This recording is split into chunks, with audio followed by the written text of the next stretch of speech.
Jadi tertipunya orang mukmin yang pertama dengan bak ganggap Allah pajan menteng geterima tobat tanya. Allah pajan menteng getuang ibadah tanya. Kemudian yang kedua,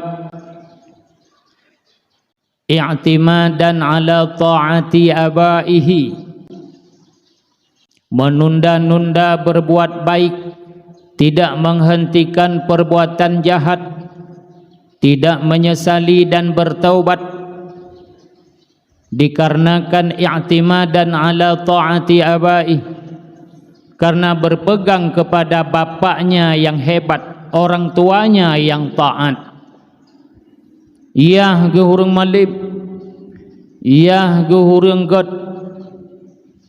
keturunan nek moyang ge bagus, urang dipandang dalam masyarakat, sehingga timoh saboh bisikan dalam hati. Itulah bisikan syaitaniyah, bisikan yang dibantu oleh syaitan. Pui timoh dalam hati, ilung ada hanaku semayang sunat hana medalih, iyah ku hurung tiga ibadah. Lung ada hana ku yak tuntut ilmu hanam daleh, iyah kurung semubut. Nyan bisikan-bisikan yang membuat kita tertipu. Na'udzubillah.